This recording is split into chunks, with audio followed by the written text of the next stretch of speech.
bersyukur, kita panjatkan kehadirat Allah Subhanahu wa taala yang telah memberikan kesehatan kepada kita sehingga kita dapat berkumpul di SMP N9 Kotot 11 Tarusan yang kita cintai ini. Salawat dan salam kepada Nabi besar kita, Nabi Muhammad SAW, yang telah membawa kita ke zaman yang berilmu pengetahuan seperti yang kita rasakan saat ini. Yang sama-sama kita hormati Bapak Kepala Sekolah SMPN 9 Kotot 11 Tarusan, dan yang sama-sama kita hormati Ibu Wakil SMPN 9 Kotot 11 Tarusan, dan yang terhormat Bapak Ibu Majelis Guru dan Pegawai SMPN 9 Kotot 11 Tarusan yang telah dapat hadir pada kegiatan kita pada hari ini.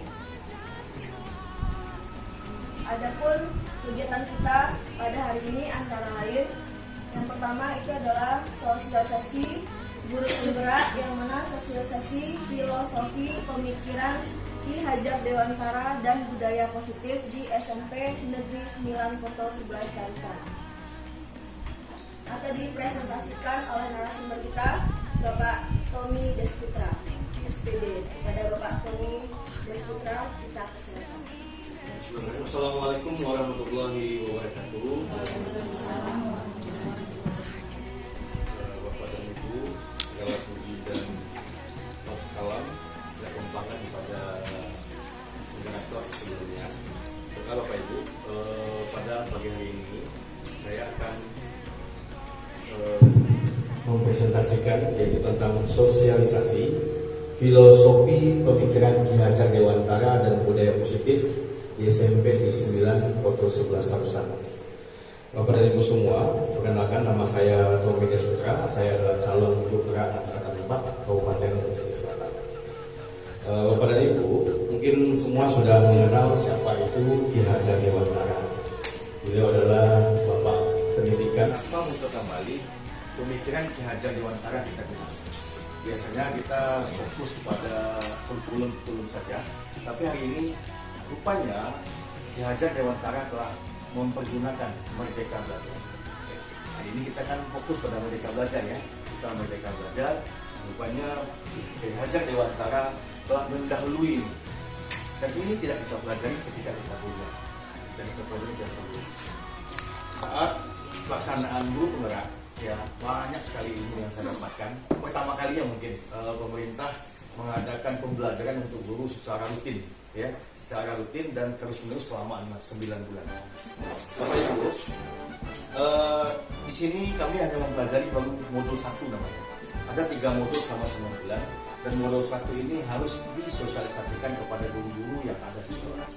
Bapak Ibu, modul 1 yaitu tentang filosofi pemikiran Ki Hajar Dewantara. Beliau punya istilah yaitu Ingaso Sutulodo, Ing Pandia Mangunkasa, Tuturi Handayani. Dan Tuturi Handayani sebagai slogan untuk pendidikan. Ya. Ingaso di depan sebagai teladan, Ing Pandia Mangunkasa di tengah pemberi serta, Tuturi Handayani di belakang, yaitu di belakang mendorong. Mudah-mudahan ketiga prinsip ini kita miliki. Ya. Sebagai guru kita di depan, kita memberi teladan kepada anak. Sebagai guru kita berada di tengah, kita memberi semangat teman-teman kita. Sebagai guru kita berada di belakang, kita mendorong, ya, bagaimana semua orang bisa ikut serta, ambil andil kita. Ya. Kalau istilahnya dalam mengajar, sesama guru kita gini, ya, hari ini kita dorong kawan-kawan kita bagaimana dia bisa ikut serta juga. Jadi Naso Sutulodo Ing Madya Mangunkasa Tuturi Handayani, slogan ini harus tepat di dalam jiwa kita. Ya. Pertama, beliau mengatakan pendidikan adalah proses menuntut. Ya. Pendidikan adalah proses menuntut. Dalam hal ini Merdeka Belajar, ya, kita memberikan kemerdekaan untuk anak itu belajar. Sebelumnya kita fokus pada silabus, anak-anak harus menyelesaikan silabus. Untuk kedepannya nanti ujian US, ujian semester dan ujian lainnya itu guru yang buat. Ya, anak-anak tidak harus sampai ke semua materi, tapi anak-anak tercapai apa yang mereka inginkan. Menuntun, biasanya kita menuntut ya, Biasanya kita sebagai guru menuntut anak harus selesai ini, harus selesai semua KD. Hari ini tidak lagi, ya. Kemungkinan di kurikulum prototype ini yang baru ini untuk sekolah penggerak akan begitu. Apa yang anak kita inginkan, apa yang anak kita butuhkan, itu yang diberikan. Ya, seandainya untuk pelajaran IPS terlalu banyak materi-materinya, ya. Apalagi ditambah sana ada bagiannya, ada sejarah, ada geografi, ada ekonomi dan ada sosiologi, ya. Akuntansi sistem A, ya. Ya.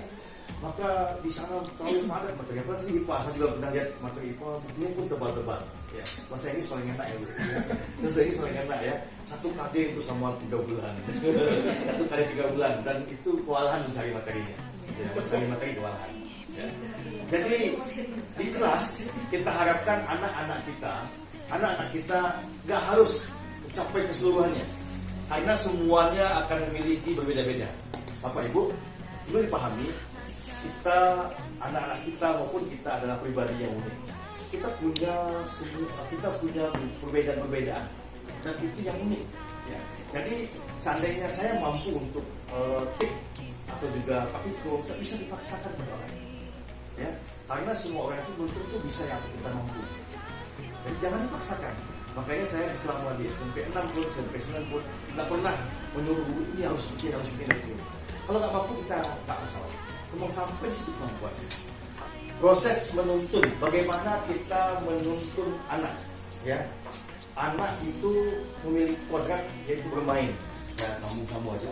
Anak baik itu anak SD, SMP, SMA, kita pun sebagai manusia kodrat kita bermain. Kenapa?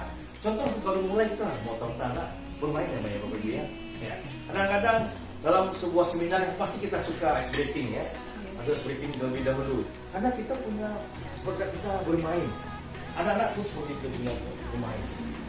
Kodrat anak hari ini adalah anak itu usahakan dalam kelas jangan terlalu fokus terlalu perhitungan, ya. Jangan fokus terhadap silabus apa yang harus dicapai.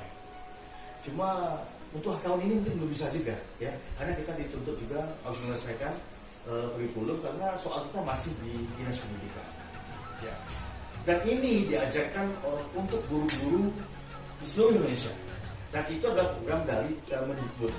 Kadang-kadang dinas berbeda lagi, mereka punya target juga, mereka punya program juga. Makanya harapannya itu sekolah penggerak dinas juga mengetahui bahwasanya tahun untuk pembuatan soal disarankan guru mengerjakan. Oke, lanjut. Berpihak pada murid yang ketiga. Apa itu berpihak pada murid? Pendidikan itu adalah menuntun segala kodrat yang ada pada anak, ya, sehingga anak-anak ini akan berhasil di dalam untuk lingkungan keluarganya, di lingkungan masyarakat.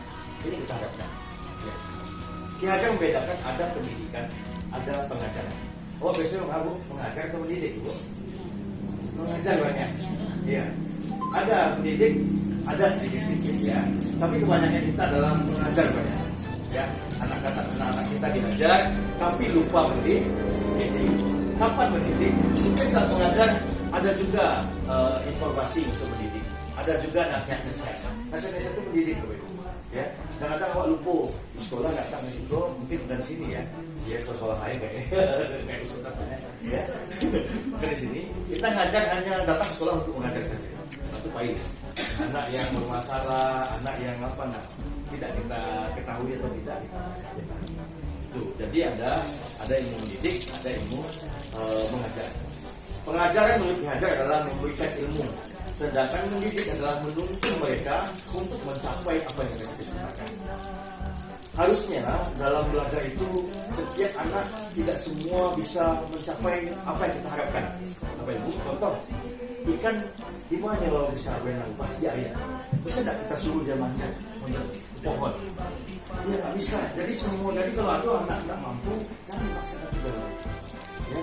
Karena mereka punya sendiri. Ya. Siapa nggak bisa komunikasinya? Contoh Bu Emma, kita paksa harus bisa, nggak bisa.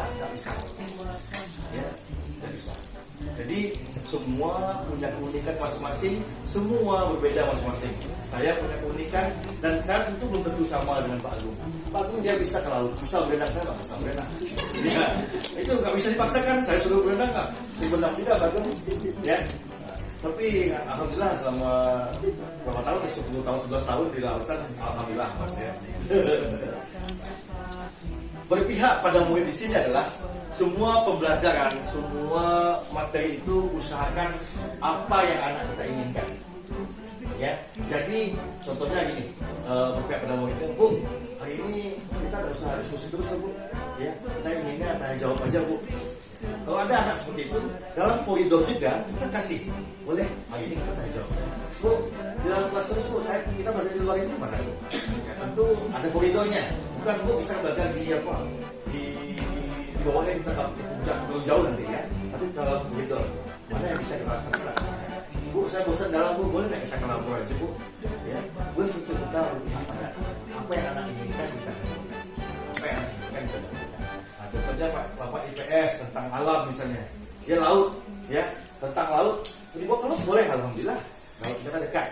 Tapi orang gunung minta ke laut, bawa ke laut sama jauhnya Pak. Jadi orang gunung selain Solo, badan kita laut, bawa ke laut dulu sama jauh dia. Jadi sesuatu yang mungkin bisa lakukan sesuai dengan koridornya kita laksanakan. Kita berpihak pada rakyat, pada murid. Apalagi hari ini kemarin Dinas Pendidikan mengeluarkan sebuah edaran, tolong bosnya berpihak pada guru dan berpihak pada murid. Jadi kalau ada murid guru memintakan sesuatu dan ini digunakan untuk pembelajaran dia, maka sekolah harus menyediakannya. Ya, jadi bos ya harus berpihak pada murid. Contoh lagi murid, Pak, murid ini ingin olahraga. Kalau nggak ada, Pak dapat informasi tentang bola ya, olahraga ada, disediakan. Ya, jangan tidak ada lagi. Jadi segala sesuatu itu harus berpihak pada murid, berpihak pada guru juga. Ya. Hari ini guru diwajibkan ikut MGMP oleh Ibu. Ya, diwajibkan MGMP dalam satu semester dapat satu sertifikat selama 32 jam. Dinas kemarin sudah mengadakan kegiatan, bahwasanya mereka mengadakan MGMP setiap minggu sekali sebulan. Tidak menggantung waktu ya, seminggu sekali sebulan. Jadi dalam sebulan itu ada 6 bulan Bapak Ibu ya. Kalau satu pertemuan 8 jam jadi 4 bulan namanya. Ya. Nanti bahasa Inggris insya Allah minggu depan mulai perdana. Tapi seandainya ada 2 orang guru, 3 orang guru, ya jangan kecewa dan dapat nama. Semester depan diganti lagi, di rolling lagi dengan temannya. Ya. Harapannya 1 semester semua guru di Indonesia dapat 1 sertifikat untuk naik. Bapak Ibu, anak bukanlah kertas kosong. Ya. Hari ini kita menganggap anak itu kertas kosong. Sebenarnya tidak. Anak itu sudah punya goresan-goresan, tapi tidak terlihat. Ya, anak kecil, anak kita, dia sudah punya goresan-goresan yang tak terlihat. Dari mana dapatnya? Contoh anak kita ini kan tentunya sudah belajar di SD, sudah dapat informasi dari orang tua. Jadi jangan anggap mereka tidak tahu apa-apa. Ya, tapi kita menebalkan apa yang telah ada tadi. Seandainya anak ini berbakat di olahraga, kita tebalkan di sana. Ya, bakat olahraga. Makanya hari ini di SMA kelas 2 hari ini ya, kelas 2 sudah mulai penjurusan. Dan harapannya sekolah-sekolah kita ini kita bisa apa bakat anak itu kita kondisikan, kita buatkan mereka kemauan mereka. Mereka awal di sekolah hanya fokus materi saja. Padahal mereka itu ada hal yang lain mereka inginkan. Lalu pendidikan menumbuhkan budi pekerti. Ya. Dengan adanya pendidikan, anak-anak bisa memiliki akhlak. Dia memiliki budi pekerti. Guru ibarat petani, siswa adalah benihnya. Ya, guru ibarat petani, siswa adalah benihnya. Jadi sehebat-hebat apapun seorang petani, ya, tapi dia petani ini, ada benihnya, benih hebat ini.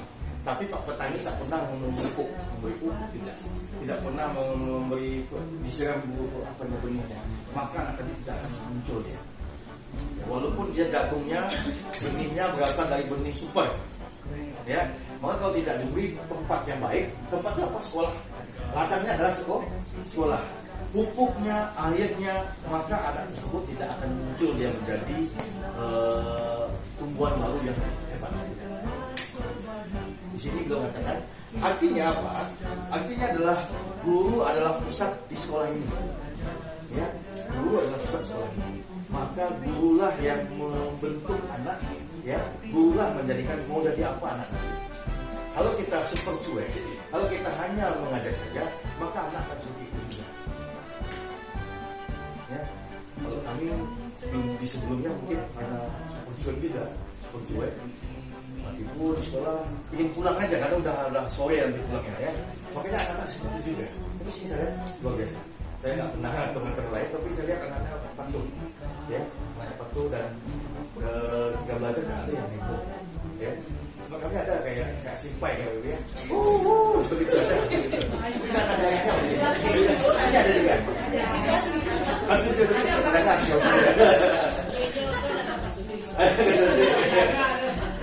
Apa ini? Kita lanjut Bapak Ibu. Apa harapan Ki-Hajar Dewantara dan kementerian kita, yaitu profil pelajar Pancasila. Pelajar Indonesia yang diharapkan untuk tahun ini untuk menciptakan generasi emas 2024 adalah profil pelajar Pancasila. Apa saja? Beriman dan bertakwa kepada Tuhan Yang Maha Esa. Lalu mandiri, lalu bernalar kritis, kreatif, gotong royong, dan berkebinekaan global. Apa yang beriman? Mereka beriman, ya, akhlak pada orang tua, akhlak pada teman, ya, ada akhlaknya. Apa itu mandiri? Mereka bisa memotivasi dirinya sendiri, ya. Bapak Ibu ada sesuatu, lakukan secara mandiri saja. Artinya Bapak Ibu memotivasi diri sendiri untuk mampu keluar dari sana.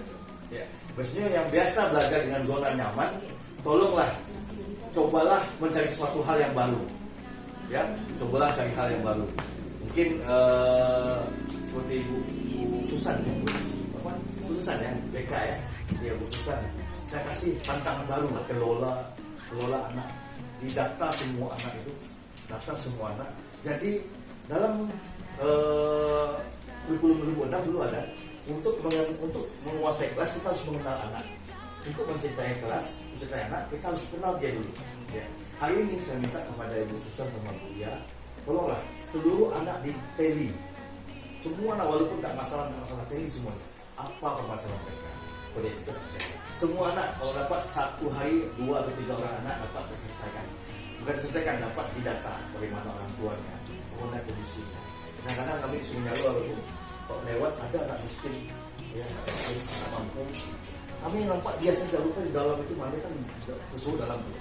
Itu banyak lebih, ya. Kemarin terakhir ada juga anak konsul lalu BK-nya dilaporkan saya. Maksudnya Pak, ada anak yang tidak dianggap oleh orang tuanya. Dia nggak mampu nyawa, tak tahu dong. Oh, menganggap kok nakal sekali dia, padahal dia punya alasan.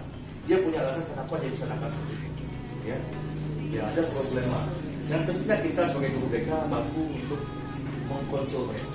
Ya, kalau Bu dia sebut apa namanya?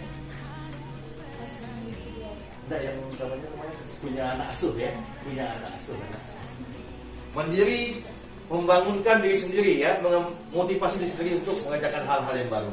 Bernalar kritis, ada sesuatu hal baru. Kalian kita nakal dulu, oh ini seperti ini ya, bagaimana caranya ya? Kenalan dengan kritis ya. Karena nggak semua sesuatu hal yang baru dapat itu ada benarnya. Kenalan dulu. Kreatif ya, menciptakan sesuatu yang baru, kreatif. Gotong royong itu berkolaborasi. Gotong royong misalnya ini gotong royong sendiri juga bisa berkolaborasi, termasuk gotong royong, berdiskusi sama guru sama serumpun adalah namanya gotong royong. Kebinekaan global dalam mencintai budaya, ya, mencintai budaya. Apa artinya? Siswa kita harus mampu ini, memiliki ini. Ya, siswa kita nanti lahirnya setelah tamat baik SD, baik SMP, mereka sudah memiliki profil pelajar Pancasila. Ini, ya. Mereka kadang-kadang ada anak yang tidak mampu bersosialisasi dengan teman. Ya, nah, jadi salah satu kurang. Makanya gotong royong, sifat gotong royong. Gotong royong itu tidak harus global saja, ya. Ya, berkolaborasi adalah termasuk gotong royong. Inilah yang kita hasilkan nanti anak-anak kita memiliki sebagai profil pelajar Pancasila. Beriman, ya, tidak hanya akhlak ke Allah, tapi akhlak sesamanya dia juga, ya, sesamanya juga. Lanjutkan. Ini nilai guru penggerak. Guru penggerak, tapi bukan saja yang mengikuti ini sebagai guru penggerak, kita semua akan jadi guru penggerak. Kita penggerak di sekolah kita masing-masing. Yaitu nilai mandiri, reflektif. Nah, Bapak Ibu ada sih. Ini yang perlu kita pelajari. Ya, reflektif ini kita mungkin jarang kita gunakan. Mau dapat dalam belajar. Setelah belajar, coba reflektif dulu.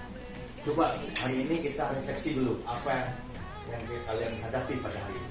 Reflektif itu tidak harus materi saja. Jadi coba anak-anak semua apa refleksi kalian pada kita hari ini. Pak, materinya berat Pak. Ya, bisa nggak lebih dimudahkan?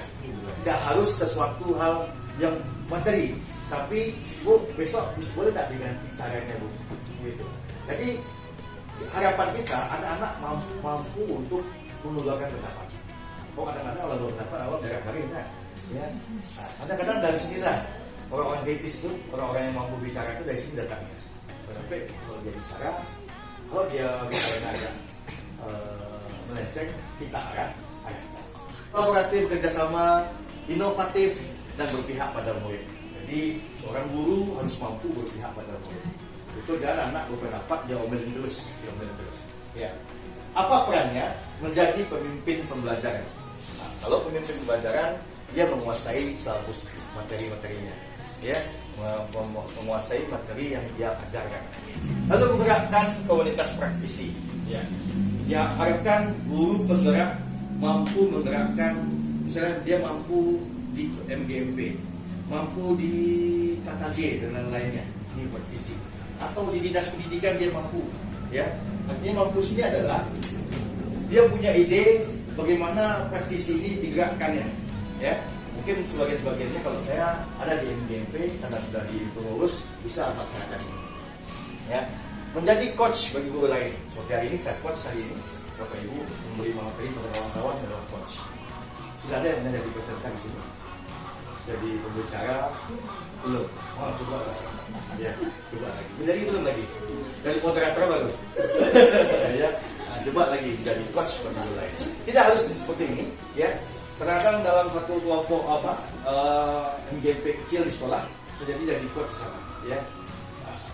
Kan ada yang lebih tuakan, Pak materi ini saya kurang paham tuh, tapi saya gimana cara mudahnya.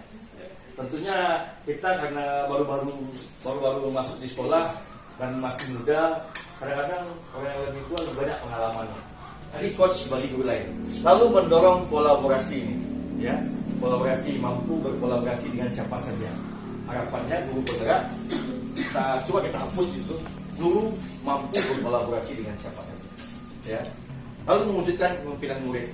Ya, ini artinya seandainya murid, kita mengharapkan murid-murid yang memiliki kepemimpinan, ya. Dalam belajar mereka bertahu tugasnya untuk belajar. Ya, ini adalah mewujudkan kepemimpinan murid. Ini peran guru penggerak. Apa yang dihasilkan? Guru penggerak harus mampu lima ini nanti. Lanjut. Nah, ini modul 1.4. Ya, dia ada 4 modul, cuma yang diwajibkan modul 1.1 dan 1.4, yaitu budaya positif. Nah, Bapak Ibu, budaya adalah suatu cara hidup yang berkembang dan dimiliki bersama oleh sebuah kelompok dan diwariskan ke generasi-generasi berikutnya. Budaya bisa berupa ide, ya, tidak harus budaya itu nari-nari saja, tidak.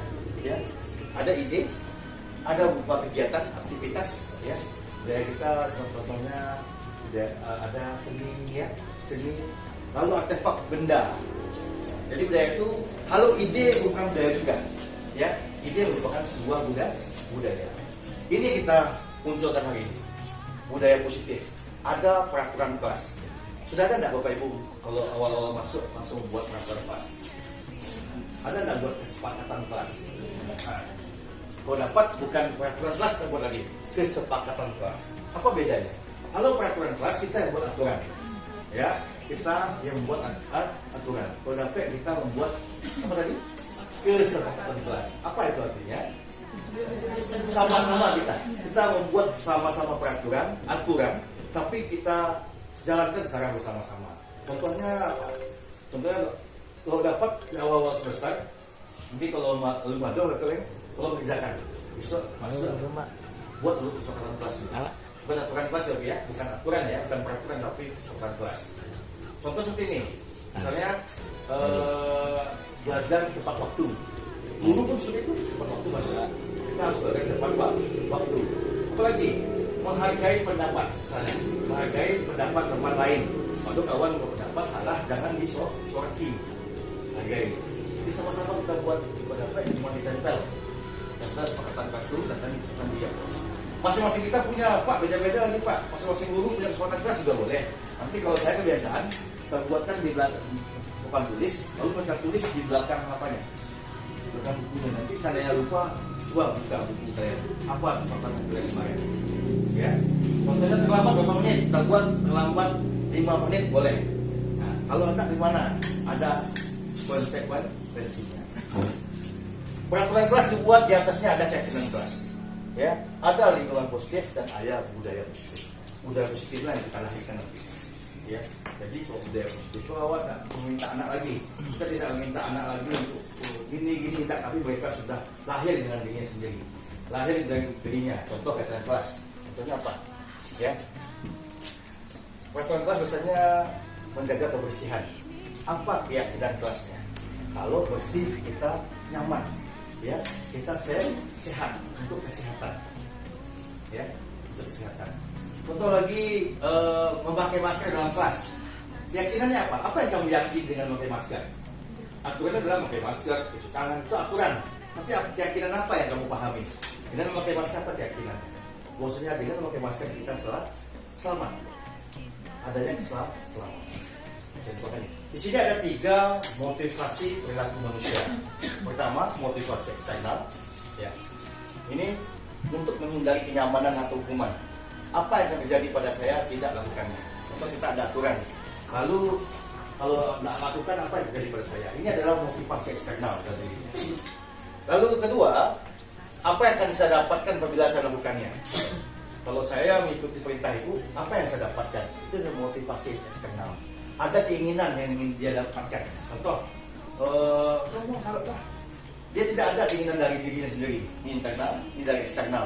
Bu, kalau buat salat baru, ini buat dia dalam dia pun, itu kan. Itu adalah motivasi eksternal. Kalau ada dikasih apa sesuatu, maka dia akan berniat melakukannya. Ketiga, ini adalah yang ketiga. Saya akan menjadi orang yang seperti apa apabila saya melakukannya. Inilah motivasi diri sendiri, internal. Kalau lakukan ini apa yang akan terjadi? Ini motivasi, kita semua punya motivasi. Ya, ada motivasi internal, ada motivasi eksternal. Menghargai diri sendiri, ya. Oh, nanti kalau saya datang, saya bertanggung jawab diri saya sebagai guru. Maka itulah motivasi internal. Oh, saya hari ini ada rapat, saya datang. Ya, motivasi internal. Nah, ini dia keyakinan kelas. Mengapa keyakinan kelas? Kenapa tidak peraturan? Kenapa harus keyakinan? Ya, kalau peraturan itu, contoh ini, mengapa kita memakai peraturan harus menggunakan helm bila mengendarai kendaraan roda 2? Bahwa ada aturan memakai helm, maka kita harus yakin kalau memakai helm ketika jatuh kita akan selamatan. Maka keyakinan adalah keselamatan keyakinan. Ya, keselamatan. Mengapa kita memiliki peraturan 3M, masker, cuci tangan dan jaga jarak? Ya, itu aturan baru. Keyakinan adalah kalau kita ikuti, maka kita akan selamat. Nah, mengapa kita harus datang tepat waktu? Keyakinannya apa? Kalau kita datang tepat waktu, kita bertanggung jawab tentu, menghargai orang juga, menghargai guru juga, dan lain-lain. Nah, coba ini sama-sama kita cari. Ya. Selalu kembalikan buku pada tempatnya. Apa itu? Ini sebuah peraturan. Apa keyakinan kelas kebajikan yang dituju? Ya, nah, kembalikan buku tempat. Contoh dia Pak. Jadi dia pustaka. Setelah bacanya dia kembalikan. Apa itu? Keyakinan apa dia? Bertanggung jawab ya. Tanggung jawab ya. Lalu dilarang mengganggu orang lain. Menghargai orang lain, menghormati orang lain. Hadir tepat waktu. Disiplin, menghargai orang lain, menghargai guru maksudnya, menghargai orang lain. Jarang melakukan kekerasan. Keselamatan mungkin, ya. Kalau nggak cakap itu selamat, itu sehat lah ya. Keselamatan, kenyamanan. Narkoba, kesehatan. menunggu giliran, bergantian giliran, antri, apa tuh? Menghargai ya, menghormati orang lain. Ini ada tanggung jawab. Ini menghormati orang lain, komitmen pada tujuan. Ini keselamatan, menghormati orang lain. Ya, ini contohnya mencetek kawan kan satu tuh. Karena kita kan bagi orang lain juga. Ya, ini untuk kesehatan, menghormati orang lain dan kesabaran. Menggunakan masker juga, kesehatan dan keselamatan. Dan lagi di kelas, berlari di kelas, keselamatan dan keamanan. Berlari itu jatuh karena itu maksudnya. Nah ini lagi, ada hukuman, ada konsekuensi. Oh biasanya bapak kok anak biasanya kelambi lagi hukuman biasanya. Nah lagi ini kita pelajari, ya. Cuma yang motivasi internal itu muncul lagi semua anak, ya. Ada hukuman, ada konsekuensi. Hukuman itu apa itu? Ya sanksi, ya. Konsekuensi, sanksi juga. Ya, bedanya kalau hukuman adalah mereka bertanggung jawab atas aturan. Kalau kesalahannya aturan itu yang perbaiki tanggung jawab. Sedangkan konsekuensi mereka ya tanggung jawab atas dirinya lagi. Ya, contoh ini, mencatat 100 kali buku dengan kalimat saya tidak akan terlambat. Apa itu hukuman itu apa tuh? Atau konsekuensi? Mencatat 100 kali di buku badan saya tidak akan terlambat. Hukuman itu konsekuensi. Konsekuensi seperti ini, ya. Saya jalan, lalu tumpah. Konsekuensinya saya harus melap sendiri. Itu konsekuensinya, ya. Kalau saya membuang sampah, lalu dia ambil sendiri, maka itu konsekuensi. Tapi kalau ini membuang sampah disuruh membersihkan WC itu hukuman, ya. Bedanya. Kalau kayak hukuman untuk tanggung jawab atas aturan yang ada, kalau konsekuensi tidak, ya. Apa tadi ini? Hukuman. Lari mengelilingi lapangan basket 2 kali karena terlambat hadir di sekolah. Hukuman. Nah, lagi. Coba. Lari mengelilingi lapangan basket 2 kali saat olahraga.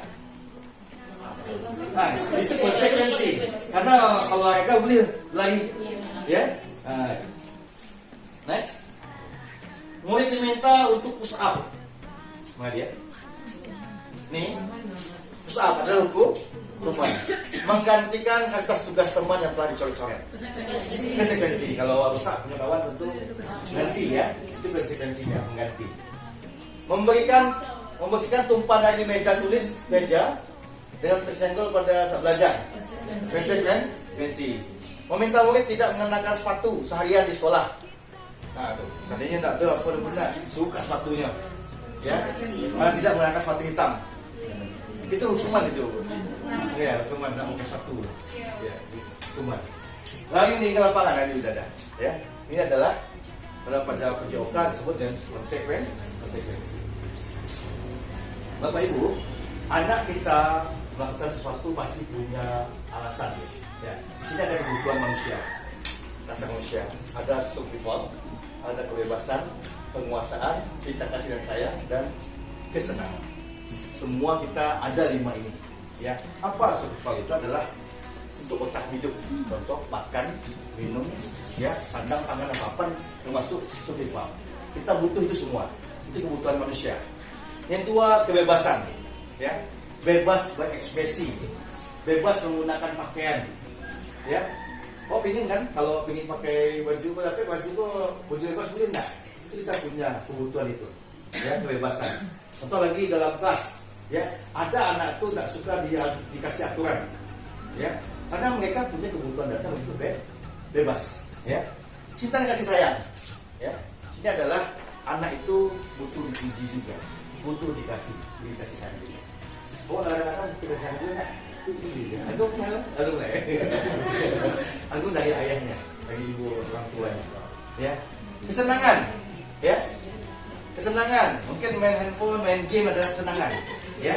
Itu kebutuhan dasar kita, punya kesenangan, ya. Kebebasan, ya. Bebas dalam menentukan, ya. Bebas dalam menentukan sesuatu. Ini kebutuhan dasar kita. Makanya di sekolah kita akan temukan banyak hal yang terjadi karena masing-masing kita punya kebutuhan dasar. Contoh dalam belajar, anak itu yang suka halus saja. Ya, mungkin dia ada suatu alasannya, mungkin aku kan dia punya tidur. Ada anak tuh suka ngomong saja, karena dia punya kebutuhan dasar seperti itu. Jadi semua ini kita punya kebutuhan dasar. Makanya kita harus punya 5 posisi kontrol. Ya, ada sebagai penghukum. Siapa sini sebagai penghukum? Guru. Ya, penghukum siapa sini? Posisi kontrol guru. Satu sebagai penghukum. Atau dapat tugas, long push up. Guru pertama. Itu sebagai penghukum. Salah satu dihukum selesai. Ya. Tapi kalau apa itu benar seperti itu ya. Tapi ini jangan lagi dilakukan. Ya. Lalu membuat orang lain merasa bersalah. Contohnya apa? Ada anak melakukan kesalahan. Ya. Lalu kita bilang seperti ini. Padahal bapak sudah berusaha, ya, kamu jadi baik. Kemarin kalau bapak belikan kamu sepatu, tapi kamu masih juga seperti ini. Itu membuat anak merasa bersalah. Ini proses kontrol kita semua. Ya. Contohnya gini, kita belikan dia sepatu. Lalu besok dia nggak pakai sepatu lagi, pakai sandal juga lagi. Ya. Lalu kita sampaikan, kau tahu pak kamu kan seperti ini, tidak apa balik sepatu. Ya. Jadi dia merasa bersalah ini. Itu proses kontrol kita. Lalu sebagai teman, guru kontrol sebagai teman. Seperti apa contohnya? Sebagai teman saja. Ya. Kadang-kadang sebagai teman ini susah nanti. Kalau seandainya sesuatu hal, contohnya bahwa segala sesuatu, melakukan sesuatu, kita kasih uang misalnya. Bila satu hari nggak kasih uang, dia ibu punya ya, nah ya. Ada dia merasa teman saja. Ya, teman. Pemantau. Biasanya ini kepala sekolah. Pemantau. Apa aturannya? Yang bagus adalah manajer. Ya, manajer ini sama-sama. Kalau manajer di bola apa Agung? Mengatur saja Bang. Itu strategi ya. Jadi dia ada ikut campur segala sesuatu dalam Agung. Dia cuma mengatur. Jadi sama-sama diputuskan bersama-sama. Inilah yang paling bagus dari proses kontrol. Seandainya ada anak yang melakukan kesalahan, kita sama-sama buat dia apa yang kamu lakukan tadi. Ya. Lalu apa yang harus kamu lakukan di depannya. Hanya wenya. Sama-sama kita mencari solusi. Ya. Dan ini akan kita pelajari di akhir kegiatan kita. Segitiga restitusi. Itu apa namanya bakal berjangkau. Ya. Saya sudah dapat informasi. Inilah segitiga restitusi. Bagaimana anak ketika bersalah mereka tidak merasa tidak nyaman lagi. Ya. Ketika anak bersalah mereka tidak merasa down lagi. Maka ini 3 tahap kita lakukan. Itu Bapak Ibu guru wakil ini ya. Apa yang kita lakukan pertama kali? Kalau ada masalah kita panggil, ya, panggil. Ungkapan pertama adalah semua orang pasti melakukan kesalahan.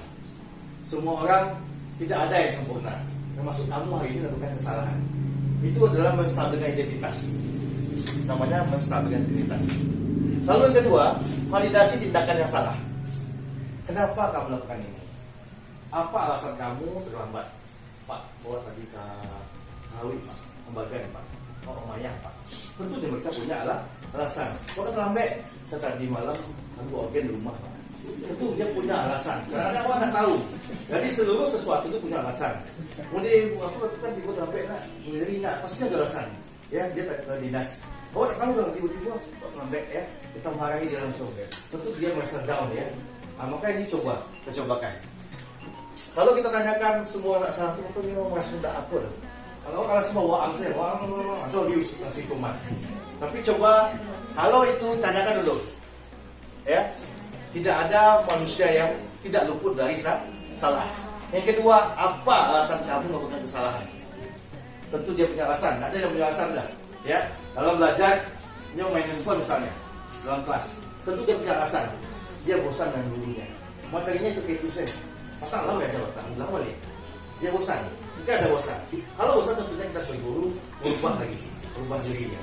Yang ketiga, tanyakan lagi keyakinan apa yang telah kamu langgar. Lalu apa yang akan kamu lakukan? Usahakan mereka menggunakan pendapat. Mereka menggunakan kalau sampai punya keyakinan saya tidak disiplin. Lalu apa yang kamu akan lakukan? Minggu besok lagi ya, Pak. Ini namanya adalah segitiga restitusi. Ya, pertama adalah tanyakan tidak semua yang salah, tidak ada seorang pun yang benar dan sempurna. Kedua, apa alasan kamu melakukan itu? Ya, selanjutnya yang ketiga adalah keyakinan apa yang kamu langgar, lalu apa yang akan kamu lakukan terhadap keyakinan tersebut. Itu mereka ingin merubah dirinya. Ya. Nah, sampai situ Bapak Ibu, ada 1 jam ya. 1 jam. Terima kasih Bapak Ibu. Ya. Assalamualaikum warahmatullahi wabarakatuh. Terima kasih kita ucapkan kepada Bapak Tommy sebagai narasumber kita pada pagi hari ini tentang bagaimana sosialisasi filosofi pemikiran Ki Hajar Dewantara dan budaya positif yang akan semoga dapat kita terapkan di SNPN 9 Kota 11 Kalisan yang kita cintai ini ya. Untuk itu kalau ada yang Bapak Ibu yang ingin bertanya atau memberikan tanggapan atau saran, kami silakan. Silakan Ibu Dia. Terima kasih Ibu atas kesempatannya. Assalamualaikum warahmatullahi wabarakatuh. Waalaikumsalam warahmatullahi wabarakatuh. Terima kasih atas Bapak kepala sekolah yang telah memberikan ilmu yang ibaratnya yang belum kami dapatkan. Alhamdulillah hari ini kita dapatkan untuk bersama.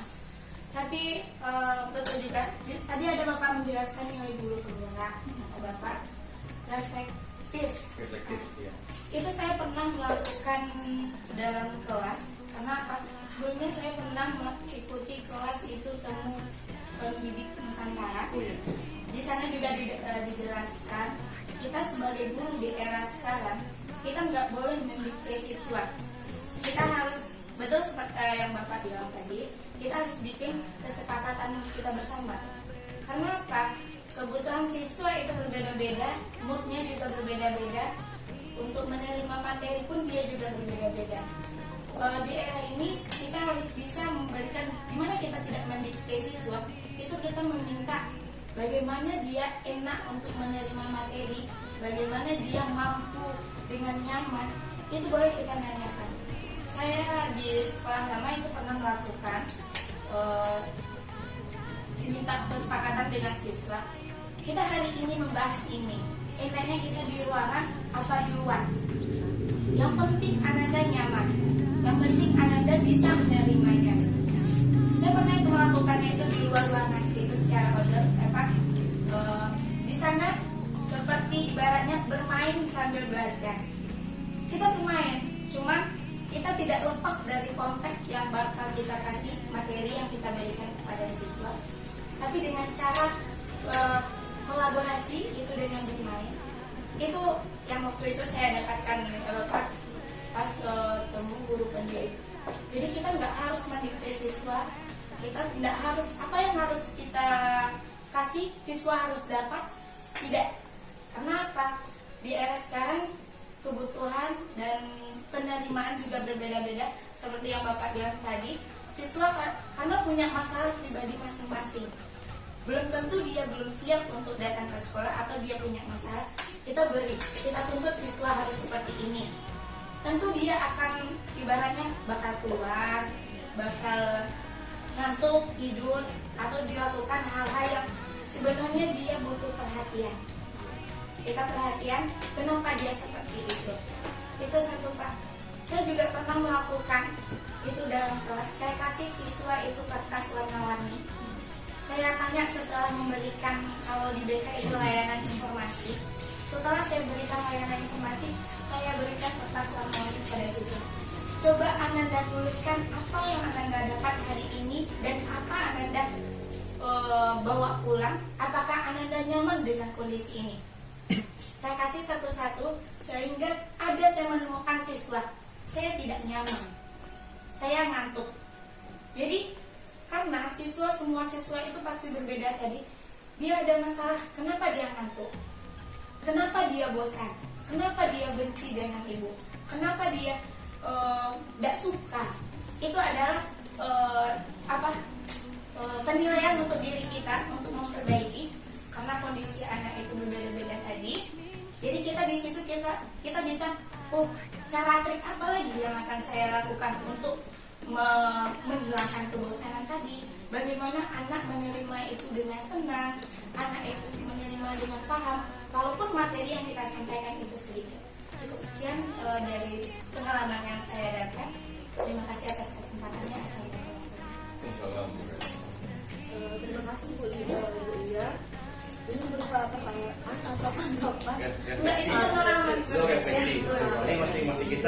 refleksi kan? Ya, jadi mungkin di sini bagaimana pentingnya refleksi ya. Jadi kita minta dulu kepada Pak Tommy untuk menanggapi. Ya, terima kasih Bu Moderator. Apa yang disampaikan Mulia adalah sesuatu hal yang bagus juga ya. Mungkin saya sudah sampaikan, rupanya ada dalam masyarakat. Ya. Ini Bapak Ibu juga ada juga dalam masyarakat. Kalau mau berbagi, alhamdulillah. Nanti di sinilah dengan cara berbagi kita akan dapat masukan yang banyak. Kita akan mendapatkan ilmu yang banyak juga. Dan kemudian terima kasih telah memberikan salah satu contoh refleksi dia telah melaksanakan di sekolah sebelumnya.